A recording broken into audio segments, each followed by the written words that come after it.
You're skiing or running? Yeah. Peanut butter. Yeah. That's right. Absolutely. Yeah. Yes, because I was just telling Sean that I read this story in Outside Magazine today about this guy who basically said that, a peanut butter and jelly sandwich is just almost the perfect food for athletes because it brings everything you need. Mm-hmm. It's cheap. Absolutely. It's highly portable. It doesn't melt. And as you say, it stays for a very long time. Don't have right? to refrigerate the peanut butter jar. That's right. Get your sugar rush. Yeah, it's got all the ingredients, and so this guy's basically saying that he ran some race, one of these endurance Really races for ultra 24 marathon. hours, and everybody's eating all these fancy energy foods, and he just pulls out his Jif on white bread, and he's just That's awesome. I've always said if someone can invent a food that's as portable and easy to eat as pizza, they could corner a piece of that market because the same thing. It is portable. You don't need utensils. You don't need plates. That's why after every, little league game, if they need a food, They have have pizza. You know it. But portability is big. Transportation, right. not gonna, and then serving, right? You're not going to bring the kids bean dip. Probably Be a little messy. Good point. That's good. People get to see the car. Oh, we love I love having a that. car in the studio. It's the best way to do it. You'd be amazed how just sitting here, it helps you think of questions to ask about it. It does. It's amazing. I don't have any, but questions. Not for nothing. Don't worry. We've Okay. We do. We'll take care of that part. Yeah. You'll take care of the other part. That's right. Good. I didn't prepare. Yeah, you're plenty You prepared. know probably one or two things about that. Yeah. I'm just guessing. Except this is all finance. Yeah. You can, Okay, want to thank everybody who's already tuned in. We've got what's going to be a deep dive into the Jeep Cherokee because we got Rich Silbert here. He's the engineering development manager. If you've got questions about the Cherokee, Jeep, or anything that you want to get to Rich, shoot us an email. Send it to viewermail@autoline.tv. We'll also take any phone calls for those who care to call in, and that number is up on the screen, 620-288-6546, and we'll get going in just a moment.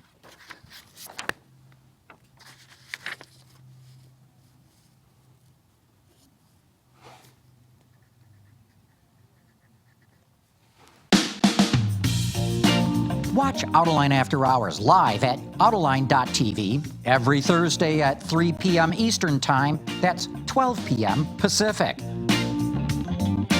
You can subscribe to this podcast for free by searching for Autoline in iTunes, Stitcher, or YouTube. Autoline After Hours is brought to you by Bridgestone Tires, your journey, our passion, and by Lear, a global leader in automotive seating and electrical systems. All right, everybody, thank you for joining us for Autoline After Hours. And Gary, you just flew in from the West Coast, Yeah, right? I just was out driving the Toyota Avalon, and I can't tell you anything about it. It's under embargo. And you were just driving the new VW Jetta. And I can tell you everything about it. There you go. So we'll get into that later on the Right. show. But first, we got to let everybody know that Eric Lawrence from the Detroit Free Press is with us on the show again. And great to have you back. thanks for having me. Cool. But our special guest of the day, well, actually, we got two special guests. One of them is parked right here in the studio. It's the new Jeep Cherokee. And the other special guest is Rich Silbert. He's the engineering development manager for that very vehicle. And Rich, great to have you on After Hours. It's great to be here, John. Yeah. Definitely an honor. Okay, so the Cherokee, it's been around. This is what? I don't know. What generation? Well, How do you depends count on how you generations? count, right? Yeah, It right. started so many years ago. People know the Cherokee, all the serious off-roaders know it as the XJ, right? The one that we all remember through the 90s and early 2000s.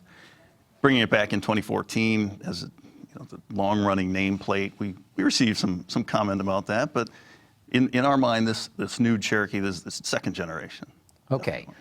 You restyled the thing. Why don't we start with that? I mean, we want to get through all kinds of things on the vehicle, but the most visible changes are the changes to the styling. What did the designers really want to set out to do with this version?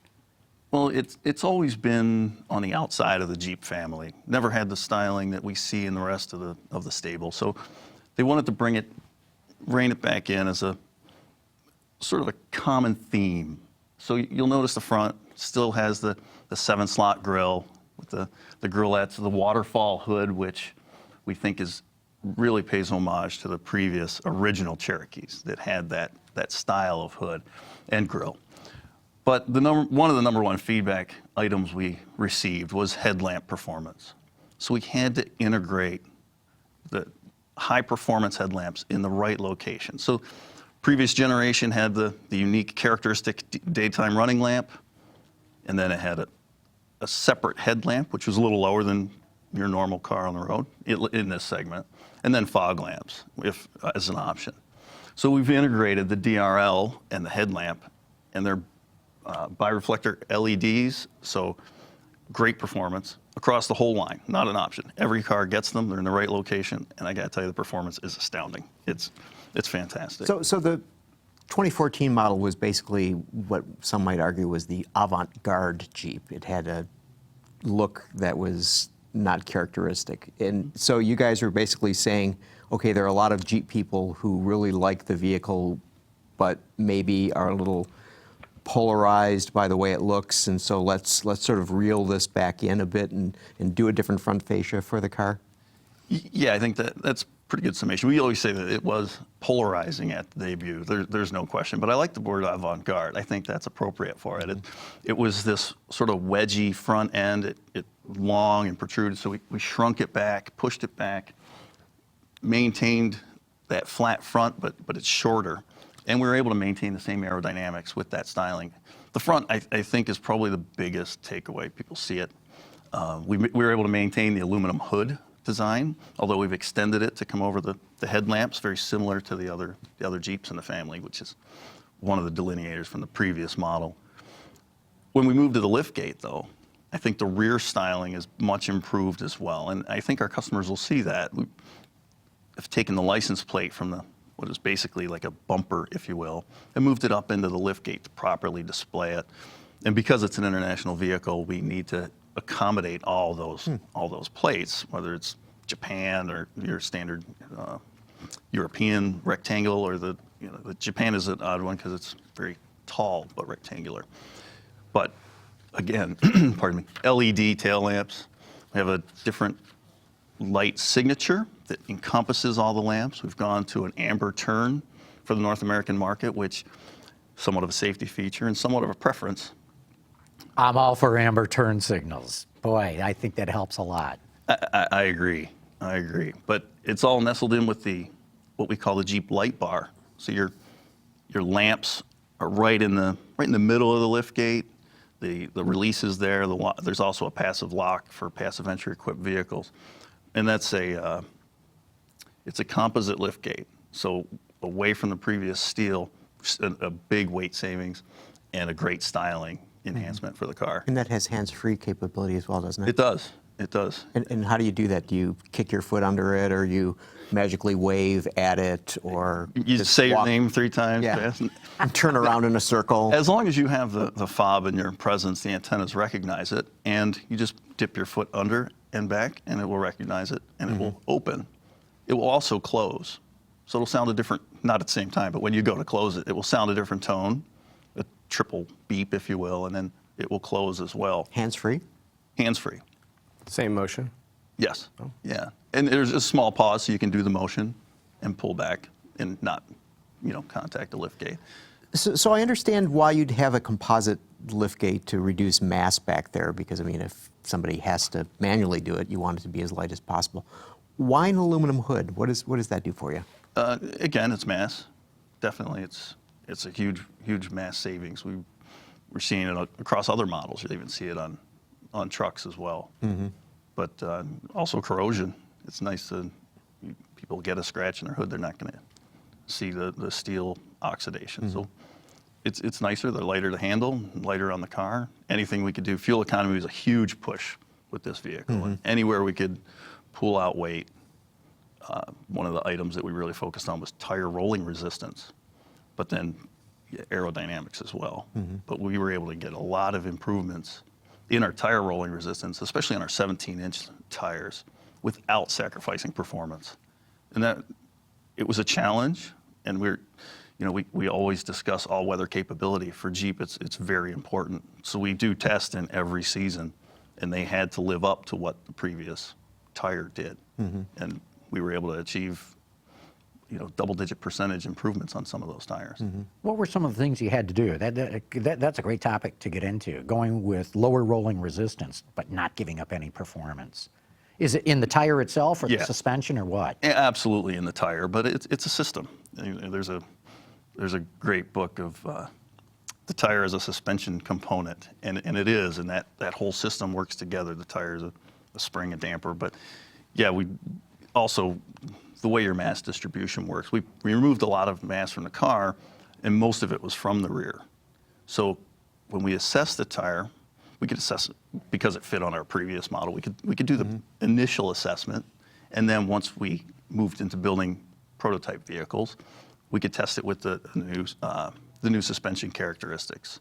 Because we removed so much from the rear, mass-wise, the roll center increased, so your whole roll axis changes. So we needed to make sure that the tire still behaved as good, and then of course we wanted to improve all those characteristics. So, you know, ride harshness, impact harshness, and handling. So we were able to achieve all those. Now, before we depart from the materials entirely, now this is a Jeep. You guys do use a lot of high-strength steel in building this thing. So is it more than had been the norm for a vehicle of this size? I think we have a couple things going for us for strength. Number one, we offer an off-road model of this, the Trailhawk. And I think when you have a true off-road, has all kinds of capability, but it also needs to be rugged. So when you have the Trailhawk in the lineup, a lot of the other models benefit from it. So we did have a lot of high-strength steel underpinnings. We've modified the front cradle to go to a high-strength steel. It was an aluminum version before. We were saying during some of the press events that we changed everything on the vehicle except the doors, which isn't actually a true statement because we had to change the doors too. Like even the hinges went to a higher strength steel because as you move into 2019, the standards are greater and we need to perform better. So yeah, there's extensive use of the high grade steel. In fact, that's a great segue. Ryan Webb wrote in to ask, was there any structural changes made on the Cherokee to improve the IIHS small overlap crash for both driver and passenger? Yeah, absolutely. Settled in on a very similar strategy that we've used on some other Jeeps, not as much defensive, but to work with the steel and the structure or the aluminum suspension components that are there and, you know, try to remove that energy. So the energy you can't remove, you then have to absorb. So yeah, many changes to the whole body side aperture, including the A-pillar and different materials, more materials, and it's definitely a design constraint. It's amazing, you know, because I thought, okay, it's a styling refresh, but you're saying you touched everything on this car. Yeah, absolutely. And one of the items I like to talk about is the all-wheel drive system. Just four-wheel drive has to be perfect on the Jeep. So I mentioned we had the Trailhawk version. We maintained that four-wheel drive system, but the on-road four-wheel drive, we even lightened the rear drive module to significantly, I'll say. And we had to maintain performance because our all-wheel drive performance has to be what we call the best all-weather. So we know that the Jeep Cherokee isn't going to be at the local racetrack every Saturday, but we need to make sure people have confidence when they're doing their normal activities. And in this segment, that could be taking the kids to grandmom's on Christmas, but they need to be able to get up that driveway, regardless of what traction is available. And you know, they need to be able to cross the sandy beach where everybody else is driving and with confidence and with sureness. One of the other things we've done to enhance is our select terrain system. So this model here is an Overland with four-wheel drive, and it has modes on the select terrain. So auto is your standard, and we have a snow mode, which gives you a second gear transmission launch and restricts as much wheel slip as possible. So if you tell the car that you're on snow, it knows how to react. So it doesn't put as much torque to the ground as rapidly, and it makes sure that you stay in control, keeps you straight with the stability control. Then when we went to sport, we have all kinds of different calibrations. Your throttle pedal, the transmission shift map is more aggressive and sharp and crisp. And the ESC, the slip prevention, gives you a little bit of wiggle room. And the other thing we changed was the steering rack. We still have full rack-mounted electric power steering, but we were able to get more tuning out of it. So in sport mode, you can change that feel. So when that driver tells the car, I want to drive in this certain manner, we can listen to them, and we can modify as much as possible to enable them to have that experience. I got to say too, just to confirm what you're saying, I've used the snow mode this past winter, and oh my God, you can go anywhere. I like that. In fact, I got to tell you a story. It wasn't with this, but it really nailed it for me how good Jeeps can be in the wintertime. I was out skiing in Squaw Valley, and we had a Grand Cherokee, but we were passing the snow plows. That's when I went, oh yeah, these guys know what they're doing. Yeah, I think the Grand Cherokee was the first to have a select terrain, and we wanted to add that to the family, and just a great fun to calibrate and make that what you really want the car to be. And for people who are not familiar with this is simply a dial that someone changes. It has to do all kinds of complicated, turn this switch, now turn the wheel this way, and then hit that button, and you're in snow mode. Right, it's not resetting a check engine like back in the 80s. It's a knob located just to the left of the shifter, and click, click, click, and you get a nice display on the instrument cluster that shows your Jeep in whatever mode you picked. If you picked sand and mud, it shows your Jeep getting dirty. So there's feedback. They never have to look away from the road, so you can move to snow mode as you encounter snow. So what happens if I'm driving along in sand and mud mode and it's flat and dry and clear? I mean, is the car switch back to normal driving, or am I going to have such bad performance I'm going to turn it back myself? Yeah, I think what we've strategized is you've told the car that you want to drive through sand and mud. If you elect not to, then we still give you those calibrations. So if you just want to assess it, you can drive on Grand River Avenue in the sand mud, and your trans calibration will be as such that you probably would want to shift back to another mode. But no, they're all drivable on the road, shiftable at any time. You can just switch through them, and it's definitely customizable. Does it affect the fuel economy? It could, yeah, depending on how you're driving, especially because of the shift map. As the transmission shifts at different engine RPMs and different speeds, yeah, that could affect fuel economy. If you had it in one mode versus another, is one more efficient than the other? I mean, We've designed our auto mode to be the most efficient. And this was the first vehicle, the original Cherokee was the first fully disconnecting rear axle on a front wheel drive car.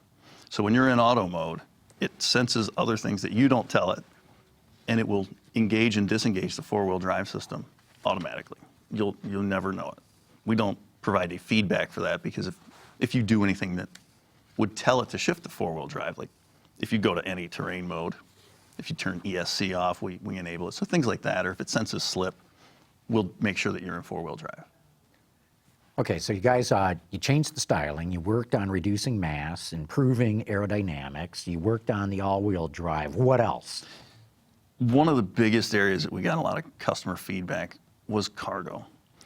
And we've got styling that's, the front was polarizing. The rear of it is more edgy. It's not designed to just maximize cargo and be a people mover. It's designed to work for the Jeep family and Jeep enthusiasts. So in able to enhance that cargo room, we've shrink wrapped the interior as much as possible in the cargo area.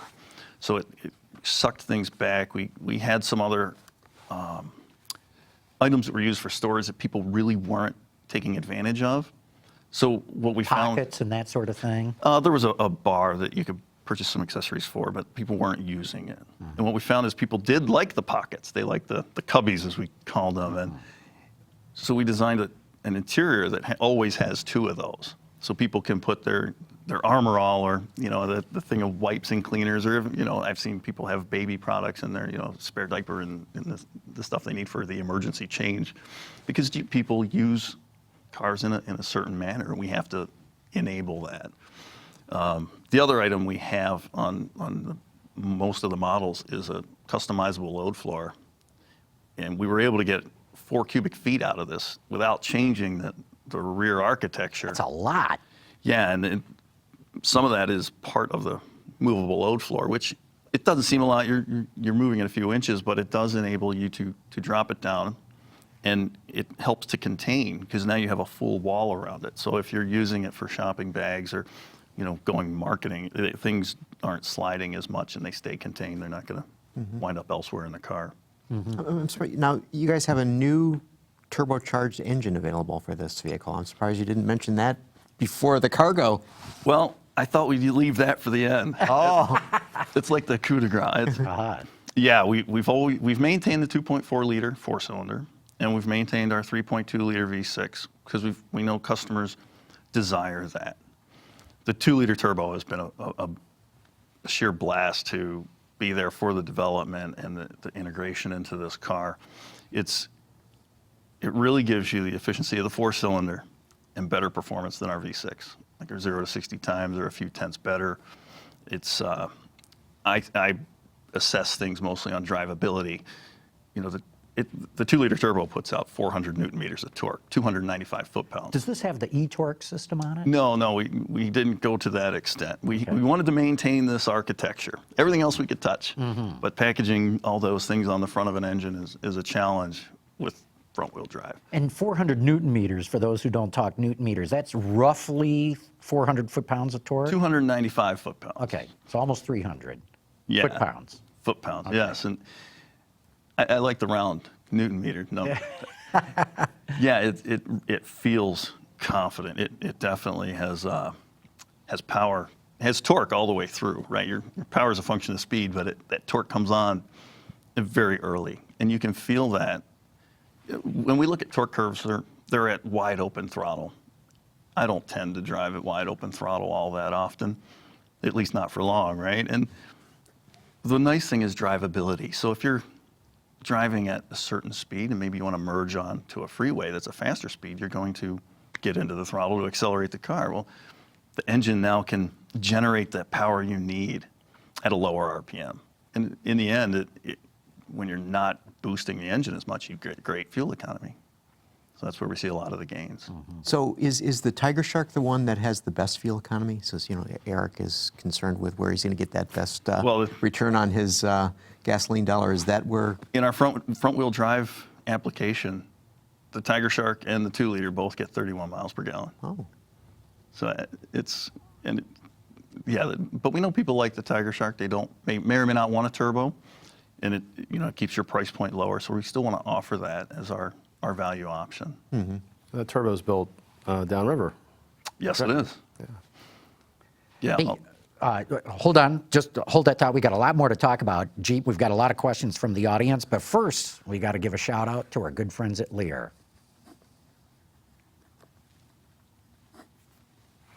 Lear Connexus offers a parental controls application with geofencing that sends notifications regarding driving behavior and location, including curfew alerts, acceleration alerts, and speed alerts, all delivered to a smartphone application that includes vehicle location, driver notifications, and a report card of driving history, including notifications when predefined geographic boundaries are crossed. For more information, visit Lear.com.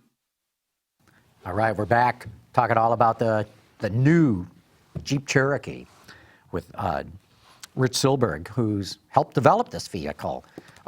We got a question here from our audience. Michael Ma wants to know, what about an electric or hybrid version? Not currently any plans. Like I said, we were able to change anything about the car except the architecture. And trying to accomplish a hybrid version without changing the architecture is challenging, and you would wind up compromising the final product. So maybe in the future, we shall see. I know this segment is beginning to dabble in it, so Right. it's Never say never. Never Yeah. say never. Okay, Don Wagner says, looking to hear all about the new Cherokee. He said he's had his Overland for 2 weeks, but he can't understand why the normal duty suspension is so rough. He says his Dodge Journey GT all-wheel drive suspension is softer. And he compares it to one of our own products. That's Yeah, pretty yeah. good. Well, we've with the Overland, we launched that trim level with the previous generation, but not fully. So this, now that we're in 2019 with the new model, we've added 19-inch wheels and tires. It's got a unique damping tuning so that everything is designed to maximize that ride. So it may not be as nice as the long wheelbase. The GT may still get 19-inch wheels and tires, but yeah, they're definitely seeing a difference. So your Dodge 3-row may not feel the same as your Jeep. Yeah. So when you say maximize the ride, I mean, what do you mean by that? The on-road feel or the off-road feel? Our primary was the on-road, so we call it like the primary ride, if you will. So driving a straight line, no throttle, no steering. How does the car feel as you go over different roads, right? Maybe 275 feels different than the M5. So you have to balance all the things that are tunable, all your bushings, all your dampers. Car Guy 11 wrote in to say, I've got a Trailhawk and hate that it stays in front-wheel drive until slip occurs. He says, I frequently spin the front wheels from stop with the V6. I wish four-wheel drive would have been programmed to be active from a start to about 20 miles an hour. Well, that's interesting. I guess I know the year of his vehicle because we actually implemented that strategy. So when you do come to a stop, we do shift into four-wheel drive to prevent just that. And it may be that he's making boulevard turns, like on, where you have a tight turn. There's no slip. There has been no rain. The wipers aren't on, and an aggressive launch to pull out into traffic could feel like your tire slips. But yeah, the later models, we did implement that strategy to help those complaints. Gotcha. Okay, good. You've taken care of it. Yeah, not for him necessarily, Yeah. though. I don't know if we can help him easily. Well, what are some of the physical changes that you put into the Trailhawk versus a Latitude or another trim level? I mean, is it really substantial? We've tried to maintain the Trailhawk as it is. So with the new fascias and the new lift gate and all that, trying to maintain what we call the approach and the departure angle. So the obstacle that you can go onto easily without damaging the fascia, and your departure, the one that you can leave without damaging the rear. Which, that was a challenge in and of itself. One of the items we have done is our front radar for active safety. We've mounted those to the grille now to get better wide angle since it is a radar system. We also use a camera, and they work together. So the Trailhawk was able to benefit from some of that. Underneath, we've maintained what we call the active drive lock system. So it was tried and true. It's the only one like it on the planet. It has a real low range. With the 2-liter turbo now, we get a 52-to-1 crawl ratio. And to someone off-road, that means that they can easily control it with throttle in low range and ascent, just very steady, control the speed, but more importantly, the momentum. And it's really worked well. And what we've learned is that lock system works very well with the turbo. But the Trailhawk did get some refinements on the interior. We haven't really touched the passenger compartment, the cockpit, but a lot of new finishes, a lot of new materials. The Overland here has a leather-wrapped instrument panel. This also has piano black bezels, so around the radio, around your heater controls and your shifter, to really make it stand out. So on the Trailhawk, we went with a sort of a satin finish, but again, we applied the same harmony to keep the color, so when you're in the cockpit, it feels more homey. Even if you're off-road in the mud and the dust and the dirt, you feel as if the car just has more interior harmony. And presumably the Trailhawk has those tow hooks in the front, right? Yeah, so the Trailhawk gets the red tow hooks, 2 in the front, 1 in the rear. And then this year we've added the Overland with chrome tow hooks, 2 in the front. Yeah, it's sort of our signature. It is a signature for all Jeeps, really, right? Not just Cherokee. Yeah, absolutely. We started with the red. I think it started maybe in an aftermarket show, and you can see it there. the red just really pops. And it, I like like the way it accents with the red color.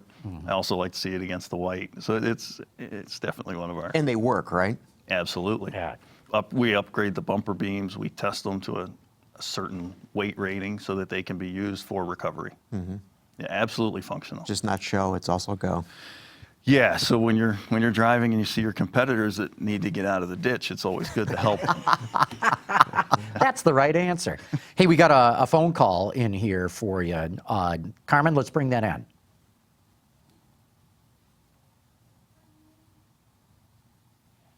Hi, John. Great show as usual. Got a question. How is Chrysler Jeep going to correct the public's perception of poor quality that seems to be exhibited on every one of the survey reports done by the statistics people, and as well as just visits and talks with owners who they'll tell you the same thing?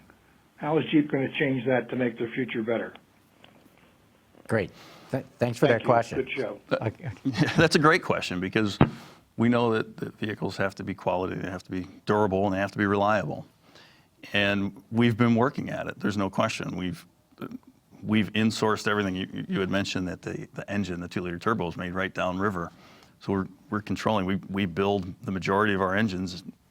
All of our engines are internal for the Jeep, and insourced all the transmission made right here in Indiana, and the all-wheel drive, 4-wheel drive system is made right in Michigan as well. So we try to maintain a certain control statistically and make sure all customers have a similar experience. Ironically, if you go to one of the websites of what we call third-party quality, I just saw it today, our reliability score for this particular model, the Cherokee, it went from yellow, I believe, to green. We're, as of 2017, they're showing improvement just from purchasers and users and owners. So I think we've been making an attempt. I think the data shows that we're succeeding. Good. Hey, talk a little bit too about how you designed this to accommodate international markets, because Jeep is really growing fast overseas right now, and I'm sure that's got to change how you go about developing a vehicle. Yeah, in 2014, I think we were targeting shipping to 140 countries. Somehow that's expanded, and it's even more. There are more countries than that? Yeah, and it's a challenge. One of the items is European nations have the pedestrian protection requirements, so we have to add active safety features as standard for certain countries, certain markets. We have the aluminum hood. The biggest struggle with that was making it safe for pedestrian protection, and we have tests that conform to that. The license plates were another biggie, but I think probably the biggest hurdle right now is emissions. So we have our own emissions issues here in the States with requirements accelerating and getting more stringent, and in Europe they're going through the same thing. So we have to actually add some additional after treatment to that 2-liter turbo when we ship it to the EU 28. So it's definitely not something you can avoid, and we're working hard to make vehicles available to those people who want it. Mm-hmm. Yeah, Jeep's definitely an international brand. No matter where you go, you see enthusiasts, and it's just great to see. I love it. Okay, Car Guy 11 wrote back, he says, why is the V6 a 3.2 liter when all the other Pentastar V6s are 3.6 liters? That's a fantastic question that probably doesn't have a straight answer. But yeah, it's more designed for the horsepower versus the torque of the 3.6. I think if we move to the 3.6, there'd be some maybe fuel economy penalties, but we attempt to use the power for the 3.2. It's just a little different geometry, same block, but it's unique. It's exclusive to the Cherokee. Mm-hmm. That's interesting. Just the Cherokee. Just the Cherokee. Unbelievable. That's fairly unusual. Okay, we've talked about a whole bunch of things. What about the interior of the vehicle? You must get involved in that. I mean, you've talked about making more space, cargo space and the like available, and you've talked about on-road manners and working on that, but I'm thinking just from a pure interior standpoint, what'd you do? The primary item we did was try to do a better job of sealing out the environment. So we've always had what we call a pressure tight car, but where we seal things, especially in the front of dash, I think that that's important to keep the engine bay noises and road noises out of the passenger compartment. So we focused a lot on that. All kinds of new seating. We do different materials, a lot of highlighting of stitching. We've got a new blue stitching in the Latitude Plus trim that just really pops. So even when you're not buying the top of the line, you've got something that you see every day, and it's a nice it's just a nice feeling when you get into the vehicle. Obviously, the radio head unit's a big item. So we now only offer a 7-inch and an 8.4-inch. We no longer offer a 5-inch smaller black and white version. And part of that is you need to run Apple CarPlay. You need to have Android Auto, right? You need to make these available to our customers. So they fit very well. The 7-inch does everything that the 8.4-inch does, except allow you to have navigation. And part of that, when you're connected to your car, what do you do with your phone? Well, we had to enhance our front console to hold today's modern phones, which have grown over the last 5 years, which puts a bit of a tear up in the entire, because that's Manhattan right there between the seats, and it's pretty tight real estate. So we're able to do that so that the average customer, daily use, gets in, pairs the phone, drives, doesn't have to look at his phone again. And the radios are crisp, and get the new touch sense. I think we'll have a lot of happy customers with that. So for those who are watching the show, I mean, we're seeing the interiors here, and they're rather sumptuous. And perhaps when one thinks of a Jeep, thinks more utilitarian. Now, this is sort of like a Grand Cherokee scaled down in some regards in terms of the interior. Is that correct? Well, we offer many trim levels, right? We start at the Latitude Plus, we call it, and that's your daily driver that necessarily isn't going after the stigma, maybe likes the styling or wants all-wheel drive, and that's what they like. But we offer other levels. So you get into a limited, we offer luxury packages that gives you the carpeted cargo area, right? It's a nice feel when you open that. You just doesn't, it feels like a step up. So yeah, we have some of the accoutrement of the Grand Cherokee, but we try to offer all of the different trims, because some people do want the luxury of the Overland, the ventilated, Napa leather seats. Then we have the leather wrapped IP. There's a Brano wood steering wheel. It's just the things you touch every day are soft and nice, and they feel quality. But they don't want to go to the bigger vehicle. So this gives them a nice D segment offering that really has a lot of luxury appointments. You offer touches like, there's a heated steering wheel you can get as well, right? Oh, absolutely, yeah. We tie our heated steering wheel to heated seats, and then ventilated seats is offered as part of our luxury package. I was curious. The inside looks nice. I got to drive one of the 2019s. It drove fantastic. One thing I had heard from some folks, and I noticed it too, was some echo in the phone. What are you hearing about that? Yeah, we had one type of radio that was giving echo to what we call the far end of the phone line, right? People on the other end would complain. Yeah, we found an item in the software. It's been remedied, and we're deploying that right now.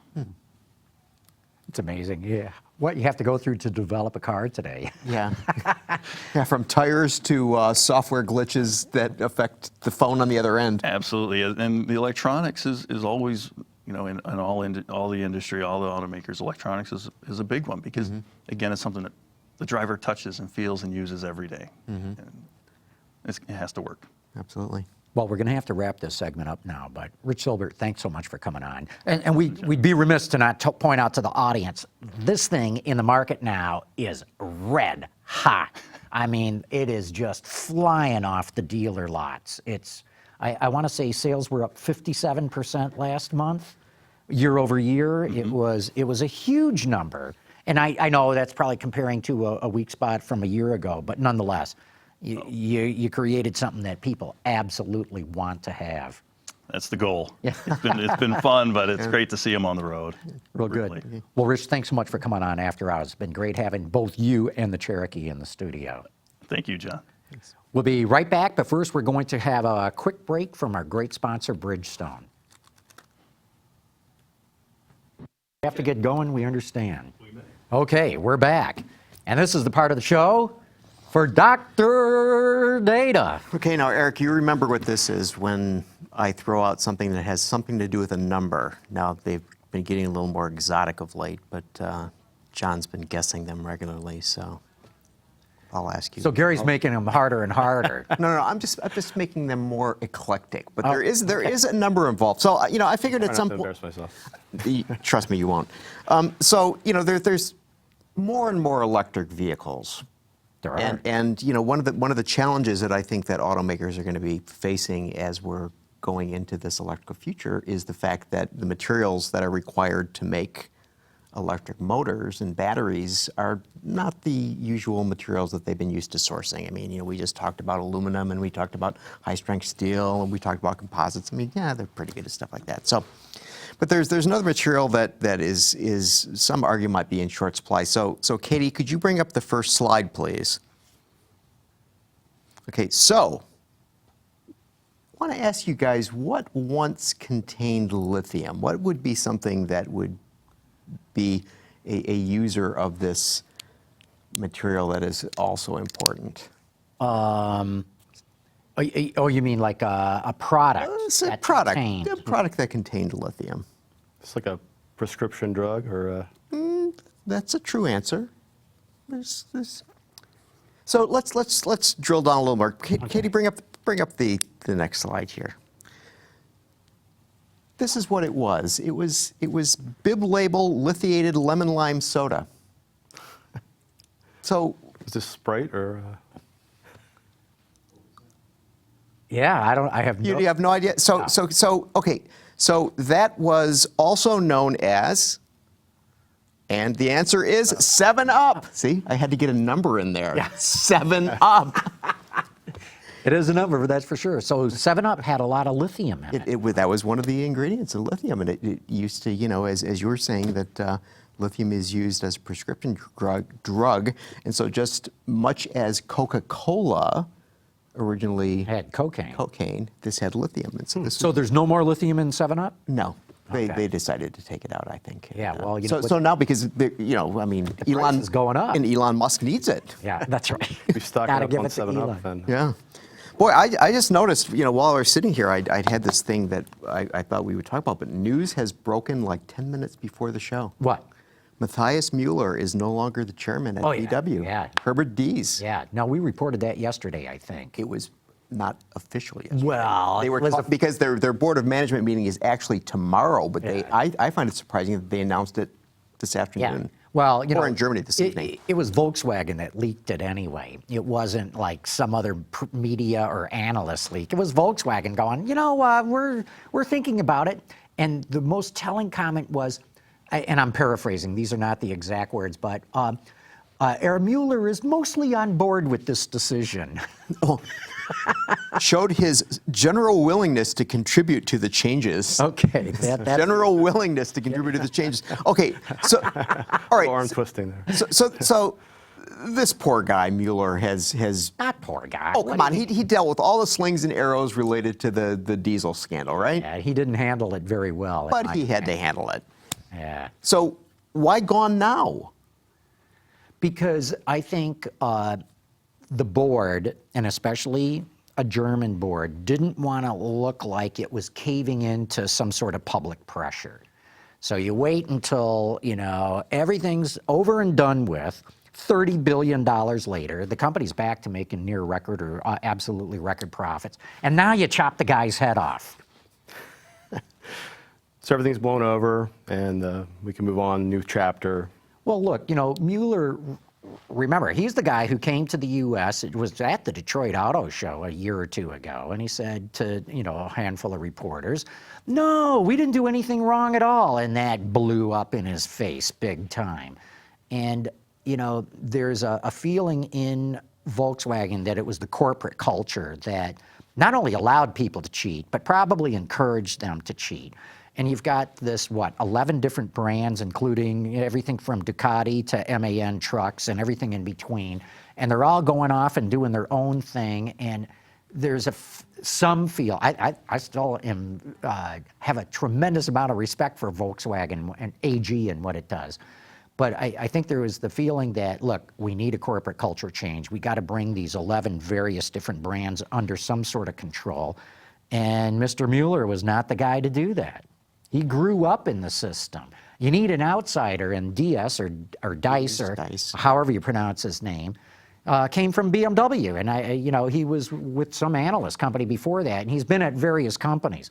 So even though he's worked at Volkswagen now for several years, he's kind of an outsider. He didn't grow up in the system, and I think the board decided this is the guy to run the company. So do you think we'll see significant changes, or do you think that the momentum, as you mentioned, that they're doing well right now, he'll just continue that? No, I think we'll see significant changes, but it's the old adage of it, it takes a long time to turn the Queen Mary around. But we'll see how good of a leader he is. And I think the benchmark in this industry now is Alan Mulally, who, when he took the reins at Ford, within a year, we started to see, especially a corporate culture change. Whether it stuck or not, we can argue, probably not as much as Alan would have liked. But will we see Dice, or however you say his name again? Herbert. Herbert, yeah. Will Herbert, 12 months from now, will we say, yeah, this guy's moving the needle? I think that's what the board's hoping for. So do you think the strong move toward electrification will continue? I mean, those guys are going just... Oh, yeah. No, they say by 2025, or is it 2030, they're going to have 50 battery electric models. Now, that includes all their brands and everything like that. No, they're not going to back off on that at all. And, there's two reasons. Number one, especially in China, which is a huge market for Volkswagen, you got to do it. I mean, that China's going electric, so you got to do it. Europe, too. But the other thing is they're doing everything in their power to get people's minds off diesels. And so any chance they get, they start talking electric. Mm-hmm. What's your take on this? Well, obviously they need to make they felt they needed to make a change. I'm curious if they'll continue. They had an event locally earlier. I can't remember if it was earlier this year, last year. They talked about providing more autonomy to the local areas, so more design control locally. I guess we'll be curious to see if they... So basically the U.S. market and the German market and the China market and the Asian market might be more, have more autonomy within... Right, and then you might see more, I guess more SUVs for America, and maybe that truck will show up. I guess we'll see. Right, right. So while we're still on the subject of Volkswagen, so you drove the I drove the new Jetta, and interestingly, it's primarily designed for the U.S. market. It's not going to be sold in Europe. There is going to be a Chinese Jetta, but not the model that we drove. This is the first time that the Jetta's gone on to the MQB architecture, their very modular kind of architecture. From a driving standpoint, the car is terrific, absolutely terrific. Everything that you'd expect in a Volkswagen. The steering's very taut, very linear. The brakes, you can really modulate them. Even though it's a 1.4-liter turbo in the kind of driving that we did, absolutely more than adequate for the situation. The chassis just feels so good. The seats are wide and comfortable. It's all really good. Personally, I think the styling looks dated. I wish Volkswagen would take the leash off their designers and really let them do something. But this is a very evolutionary design. And to my eye, it's dated. But I got to tell you, doesn't it look somewhat innocuous? I mean, it is. It's just very like a dictionary definition of sedan. Sedan. No, you're absolutely right, Gary. They did add a lot of content. For most trim levels, they cut the price a little bit. I think the vehicle will do fine for them. I think everybody who went out and bought a Jetta in the past will come out and buy this Jetta. Do I think this model will increase their sales? Not at all. And I think that's largely due to the styling. So if it were a terrific sedan, as you suggest, would it still have any chance in a market that is become so maybe not? SUV oriented? Passenger car sales in the United States continue to go down. The rate of decline is slowing down slightly, but for the first quarter, pass car sales were still off 10%, and in a market that's now up. So yeah, we haven't found the bottom of how low are pass car sales going to go. Do you think is that a permanent shift? I mean, I've heard a lot about that just as a permanent shift. That's what we've heard the last year or so. It seems like things go up and down. Obviously, there's the big embrace of SUVs and trucks now, but cars have ruled in the past. Do you think there's a? I do think it's a permanent shift. In the last 2 years, pass car sales in the U.S. dropped by 1.4 million units. And that's just the last 2 years. If you go back to 2010, it's astounding the shift that's taken place in the marketplace. And I think it's better protected against rising gasoline prices than in the past because these vehicles get far better fuel economy than they ever did. And I think they meet everything that people want. And it's the simple stuff. We all know this. People like to sit up higher. They like the extra cargo room that an SUV body gives them. Most of these vehicles are available in all-wheel drive, and a lot of people appeal to that. And just because it's bigger and the way it's shaped and everything, they feel safer inside. There's a psychological element to the styling that they like. I think this is a permanent shift. And it just so happens that IHS Markit came out with some statistics today talking about the difference in people's feelings about sedans versus utility vehicles, and they discovered that it's for the loyalty to utilities has reached a record high of 66.9% last year, up from 64.4% in 2016.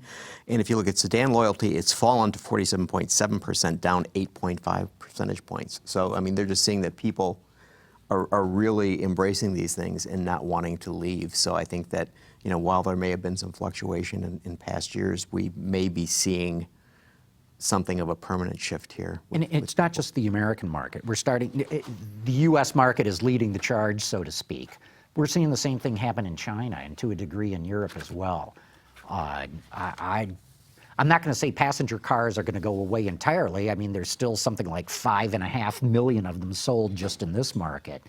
But yeah, we haven't seen where the bottom's going to be yet. I don't know how low it'll go. So this week, Ford revealed a new global Focus. So what do you guys think about that car? Well, I guess unfortunately I didn't see it actually. Okay, well, I'll give you my impressions of it. Sure looks like a Mazda to me. It looks like a Mazda in silhouette with a Ford grille on the front of it. And there we go. Just cover up the front end, and boy, that's got a lot of Mazda in it, to my eye at least.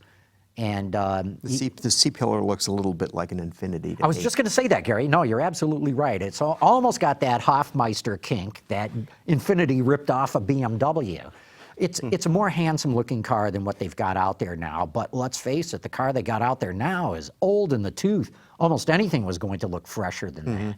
So, we're for those of you who are listening to this on the podcast, I mean, we're looking at a picture of a 5-door or a hatchback, okay?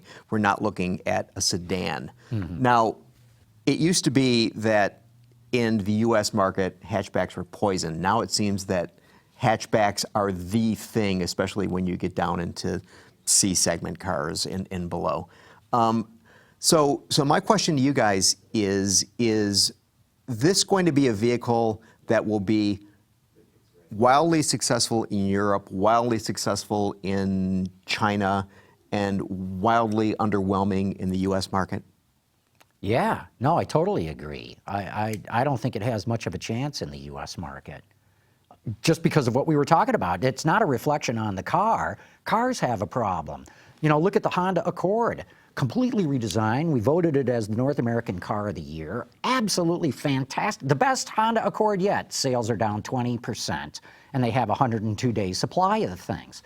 So that shows you how much the market is shifting, that what has been, one of the best-selling cars in that segment, head-to-head with the Camry. Although, having said that, I have to point out the Camry sales are up 20%. It's doing just fine, thank you very much. But we know there's a lot more fleet and a lot more incentive on the Camry, too.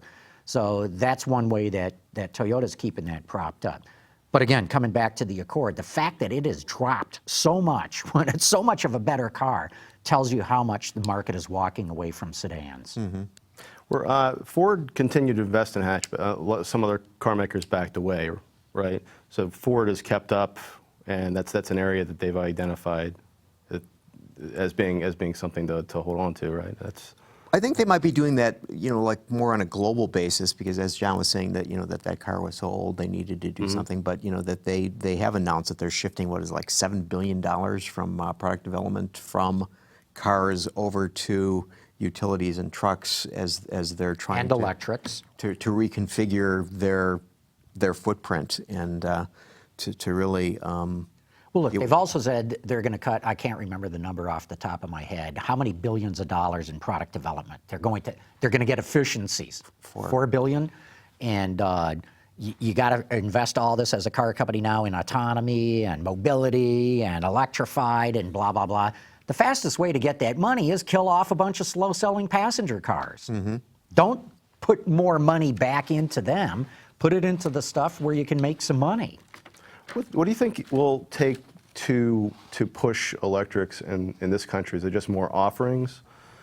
We're still at this low level, even with more models. Well, I just wrote an article for an op-ed piece for Wards. It hasn't been published yet, where I'm saying we're heading for an EV fiasco, because in the 2021 to 2022 timeframe, just in the U.S. market, there are over 120 battery electric models that are going to go into the showrooms.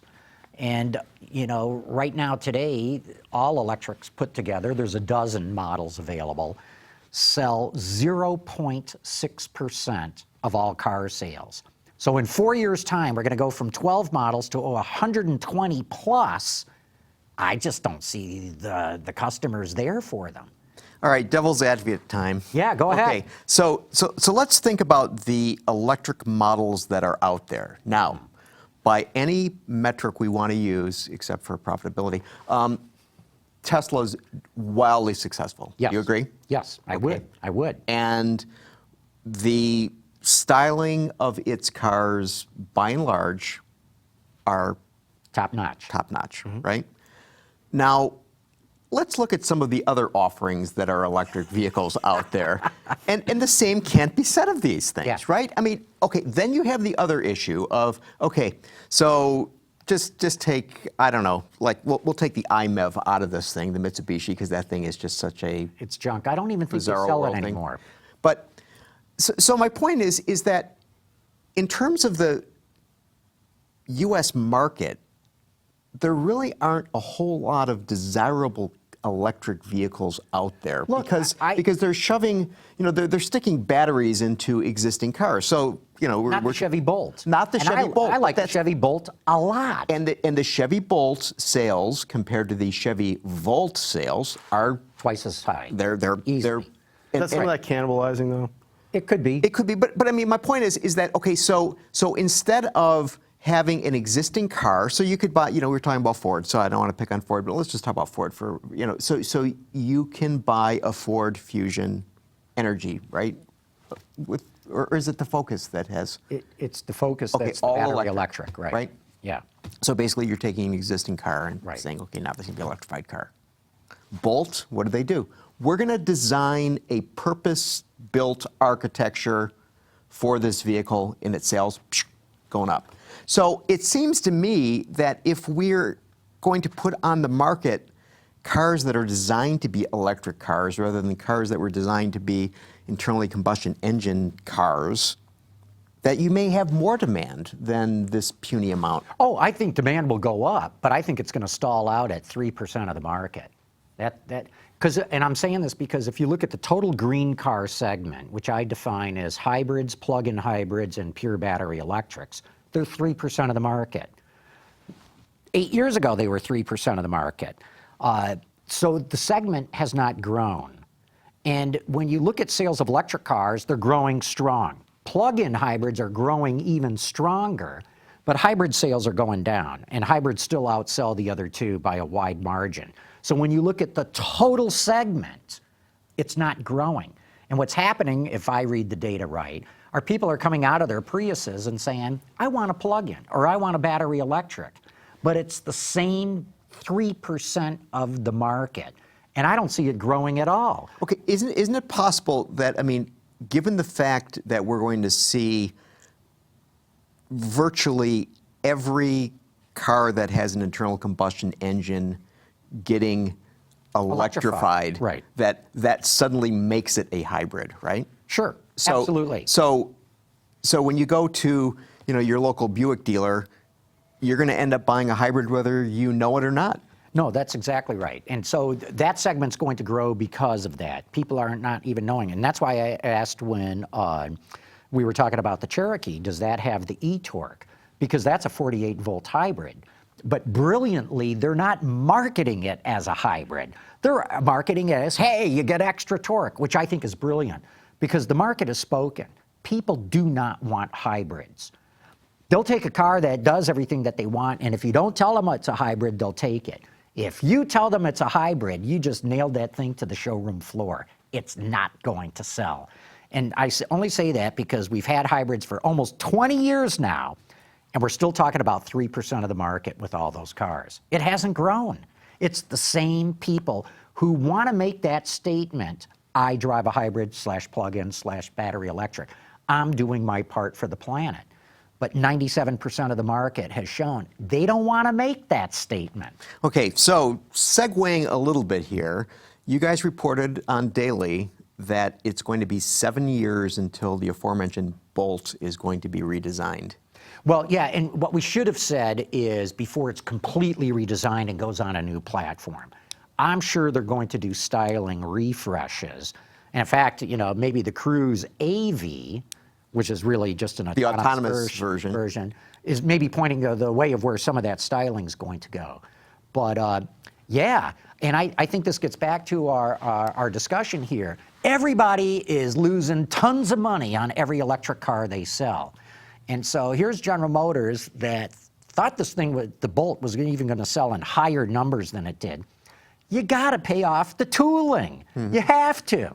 And so the only way that you can make sure that this thing pays off the tooling, selling at what, $3,000 a month, I think they're doing now, and that's considered a good number, that they've penciled the numbers, and it's like, we got to leave this thing in production for another 7 years before we pay this tooling off.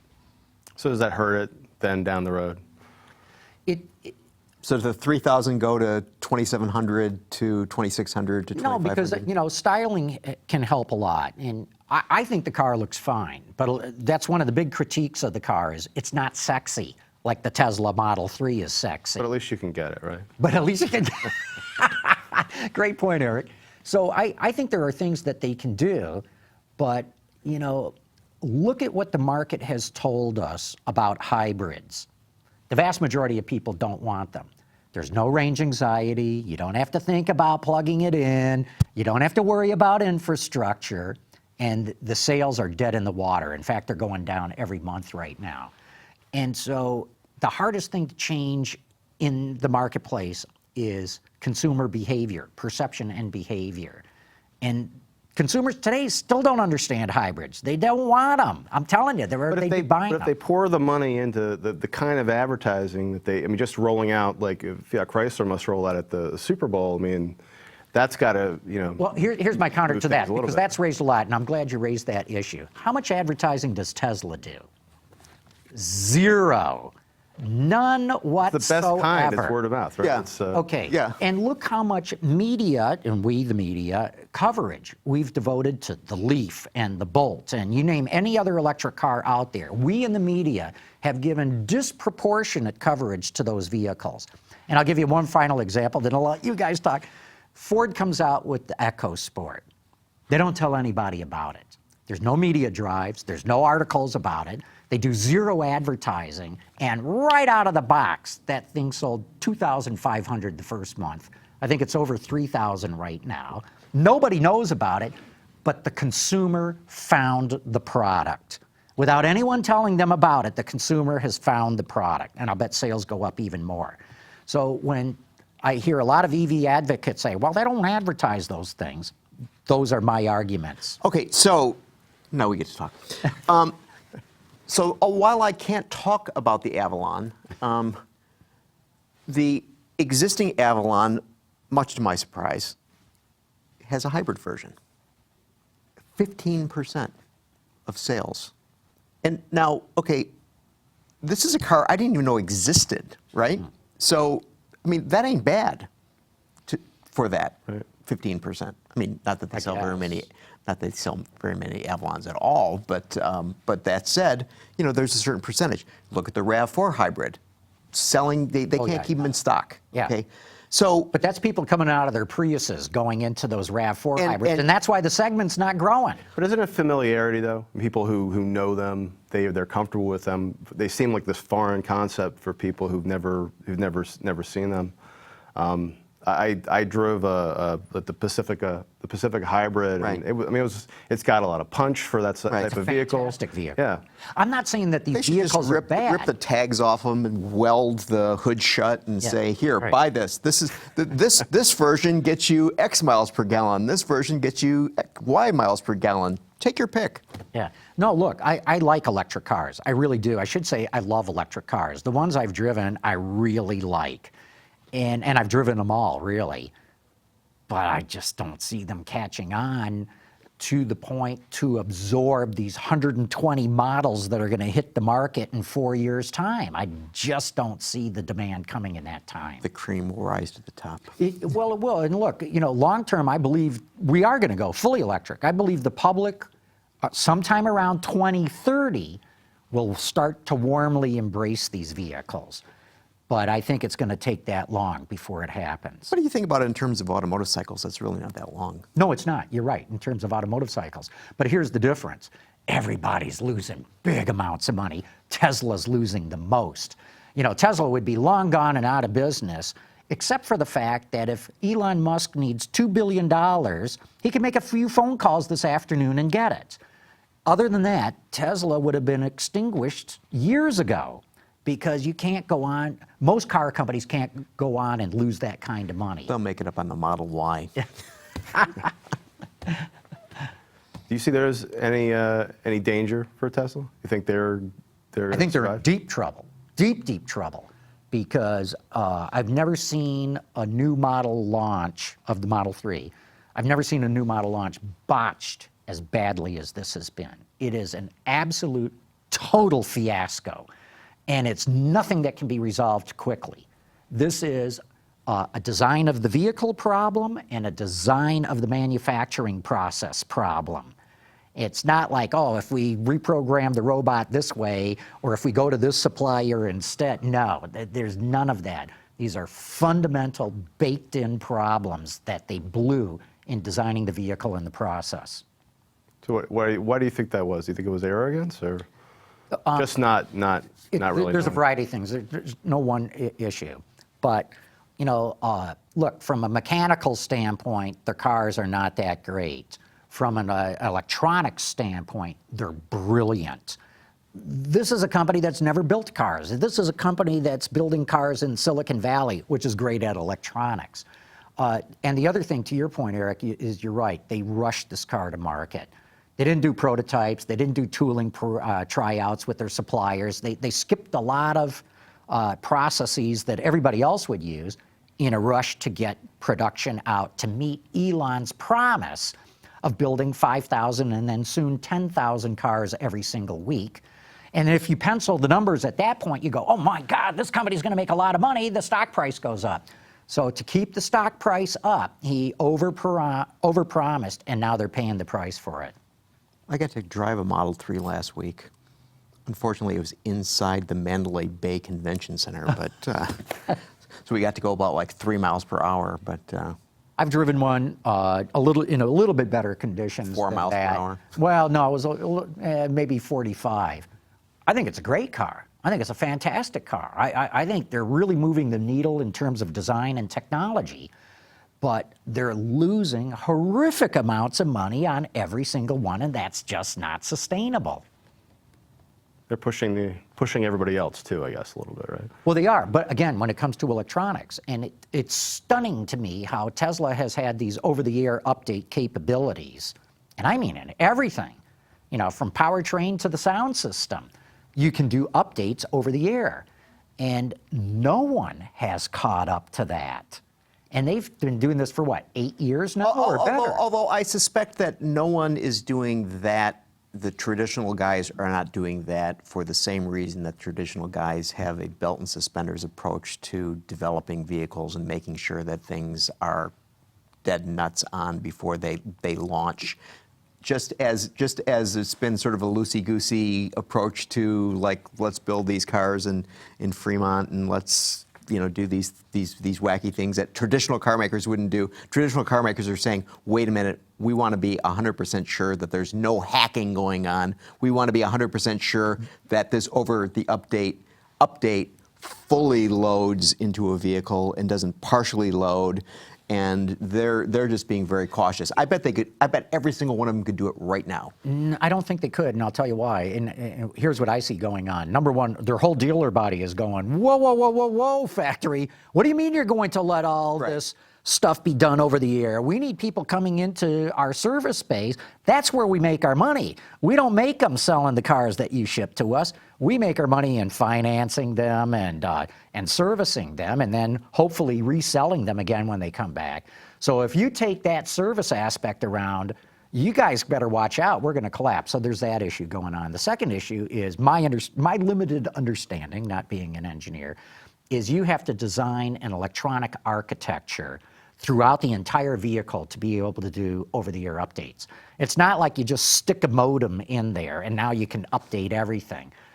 The whole architecture of the electronics has got to be designed to be able to do that, and you can only do that from scratch.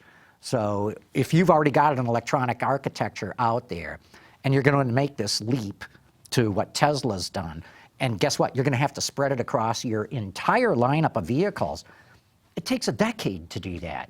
And so I think Ford Motor Company has announced starting next year, it's going to be able to do over-the-air updates, but only in certain models. And I think it's going to take almost till 2030 before the rest of the industry catches up to what Tesla's been doing. You don't agree? That's okay. That's why we have the show. That's right. To get different opinions on what's going on in the industry. Hey, we should wrap this up, but some other people have written in, and we've got a phone call that's come in. Carmen, let's not let that phone call wait a moment longer. Let's bring it in. This is Clem Zarowski from Delmont, Pennsylvania. See, you're going to do some talking about NASCAR. I've been a NASCAR fan since the 50s, go to the races.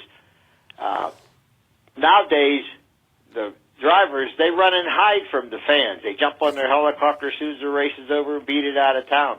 I can remember when we go to Daytona, the races, Buddy Baker, you'd find all the racers down at Andy Catfish's. You could talk to them.